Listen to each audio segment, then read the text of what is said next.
जादुई बालों वाली काली गंजी स्टूडेंट। गांव के सरकारी स्कूल में पीहू स्कूल पढ़ने जाया करती थी। उसे पढ़ने लिखने का बहुत शौक था, लेकिन स्कूल में कोई भी उसका दोस्त नहीं था। सब पीहू का मजाक उड़ाते और उस पर खूब हंसा करते थे, क्योंकि पीहू का रंग काला था और ऊपर से उसके सर पर बाल नहीं थे। सब बच्चे क्लास में उसे परेशान किया करते थे। इस बात से वो अक्सर दुखी रहती थी। ऐसी ही एक दिन पीहू जब क्लास में गई, तब क्लास के कुछ शरारती बच्चे उसे परेशान करने लगे और उसका स्कूल बैग यहाँ वहाँ फेंकने लगे। अरे मुझे बैग दे दो, मेरे बैग मुझे लौटा दो। तभी राजू नाम का एक लड़का हंसते हुए कहता है, तू गंजी चुड़ैल बैग लेकर क्या करेगी? तो पढ़ाई लिखाई करेगी क्या? भाग जा यहाँ से। ये कहते हुए राजू अपने दोस्तों के साथ मिलकर पीहू का बैग यहाँ से वहाँ फेंकने लगा। इतने में क्लास में टीचर मीनाक्षी आई और बोली, क्या हो रहा है ये सब? तब पीहू रोते हुए बोली, देखिए ना मैडम, ये लोग मुझे मेरा बैग नहीं दे रहे। अरे तू स्कूल में फिर आ गई? तुझे मना किया था ना स्कूल में आने से। तो जैसे काली गंजी लड़की की वजह से क्लास में कितनी डिस्टरबेंस हो जाती है। चल जा यहाँ से, और स्कूल आने की जरूरत नहीं, समझी? ये कहते हुए टीचर मीनाक्षी पीहू को क्लास से बाहर निकाल देती है। पीहू रोते हुए घर चली गई।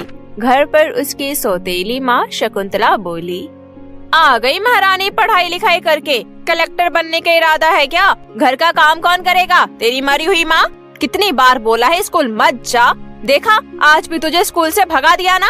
जब देखो अपनी काली शक्ल लेकर स्कूल चली जाती है। बड़ी होकर बनना तो तुझे नौकरानी ही है। वैसे भी गंजी काली लड़की से शादी कौन करेगा? इसी घर में पड़ी रहेगी तो जिंदगी भर। माँ, मैं पढ़ना चाहती हूँ।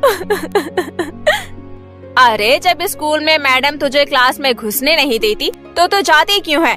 अब यहाँ अपनी काली शक्ल लेकर खड़ी मत रह, जा जाकर घर का काम कर। जाती हूँ माँ। पीहू चुपचाप घर के काम करने लग गई। जन्म के बाद से ही पीहू को कभी सुख नहीं मिला। पीहू की सगी माँ को एक भयानक बीमारी थी, जिसके कारण वो चल बसी। पीहू की सौतेली माँ शकुंतला पीहू से घर का सारा काम तो करवाती, लेकिन बदले में उसे खाना बासी ही देती, जिससे वो दिन पर दिन कमजोर होती जा रही थी। लेकिन पीहू फिर भी हिम्मत नहीं हारती। उसके अंदर पढ़ने की लगन थी।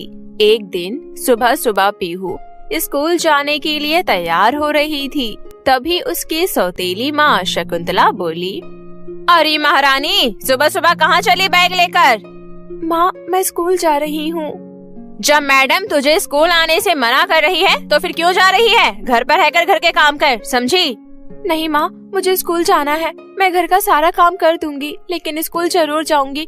मैडम ने आने से मना किया तो क्या हुआ? मैं क्लास के बाहर खड़ी होकर पढ़ाई कर लूंगी। मुझे स्कूल जाने दो। बहुत मुश्किल से अपने सौतेली माँ को मनाकर पीहू स्कूल गई। लेकिन जब स्कूल पहुँची, सभी बच्चे मिलकर उस पर जोर जोर से हंसने लगे। तभी क्लास में पढ़ने वाली चांदनी नाम की लड़की बोली, तो फिर आ गई स्कूल? मैडम ने मना किया था ना तुझे आने से। मैं पढ़ना चाहती हूँ, मुझे स्कूल आना अच्छा लगता है। लेकिन हमें तुझे देखकर उल्टी आती है। तुझे क्लास के अंदर मैडम बैठने नहीं देगी। कोई बात नहीं, मैं क्लास के बाहर बैठकर पढ़ाई करूँगी।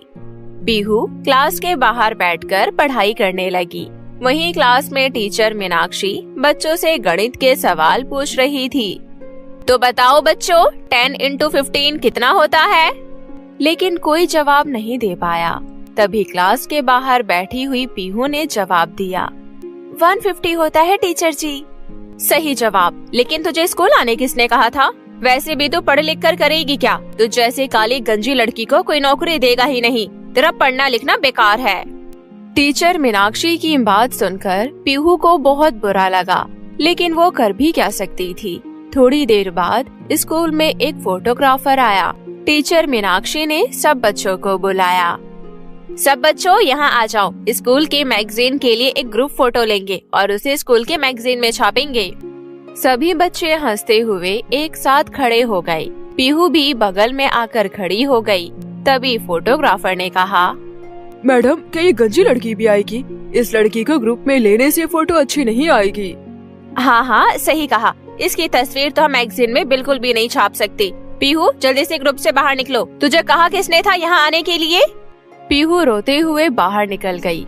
इसी तरह पीहू की जिंदगी बीतने लगी। कोई भी उससे प्यार नहीं करता था।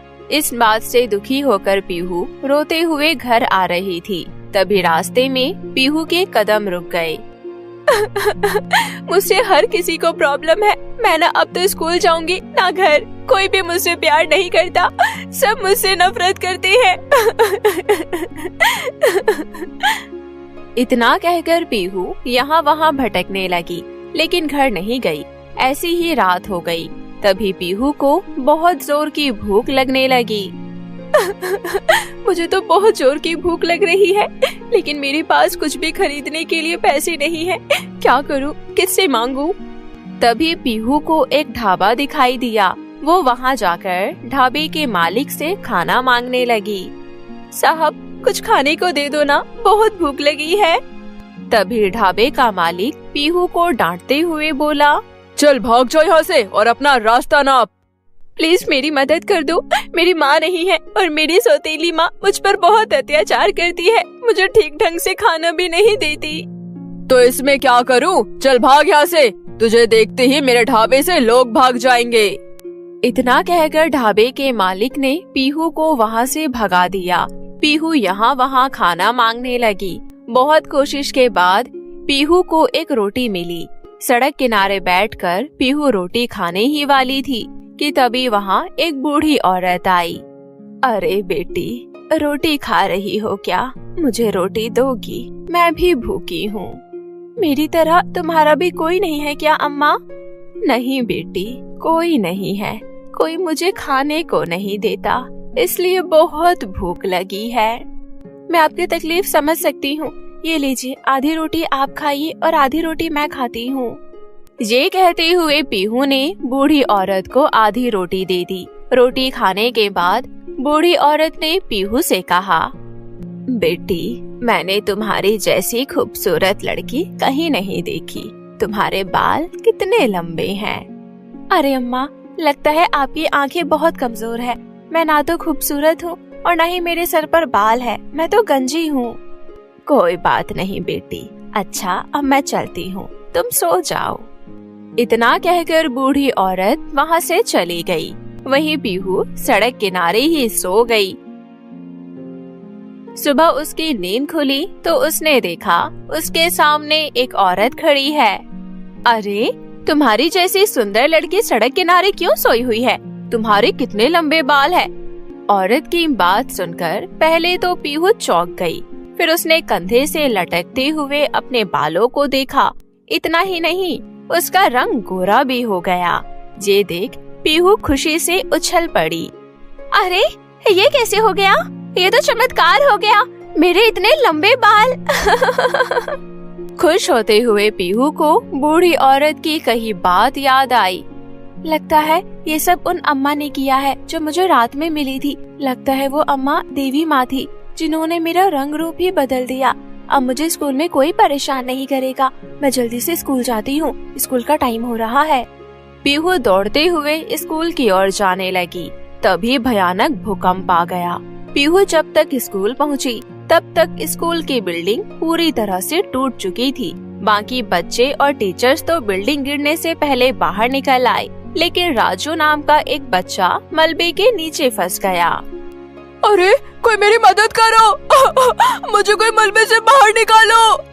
आवाज सुनते ही पीहू दौड़ते हुए राजू के पास आई और बोली, मैं करूँगी तुम्हारी मदद, तुम घबराओ नहीं। अरे, तुम कौन हो? टीचर जी, आपने मुझे पहचाना नहीं, मैं पीहू हूँ।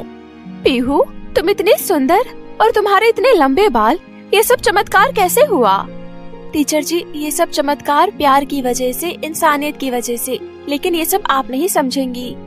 ये बोलकर पीहू ने अपने लंबे बालों से मलबे को बांध लिया और उसे खींचने लगी और इस तरह राजू की जान बच गई। उसके बाद राजू धन्यवाद करते हुए पीहू से बोला, पीहू, मैंने तुम्हें बहुत उल्टा सीधा कहा है, फिर भी तुमने आज मेरी जान बचाई। आज तुम मेरी सबसे अच्छी दोस्त हो पीहू। वहाँ खड़े सभी बच्चों ने पीहू के लिए तालियां बजाई। सभी बच्चे पीहू के लंबे बालों के फैन बन गए। टीचर मीनाक्षी ने भी पीहू से माफी मांगी। पीहू, प्लीज मुझे माफ कर दो। इस साल मैगजीन में तुम्हारी फोटो छापी जाएगी। इस घटना के एक दिन बाद ही मैगजीन में पीहू की तस्वीर छापी गई। इतना ही नहीं, पीहू की सौतेली माँ शकुंतला भी उससे अच्छा व्यवहार करने लगी। इसके बाद से पीहू की जिंदगी पूरी तरह बदल गई और वो हंसी खुशी अपना जीवन जीने लगी।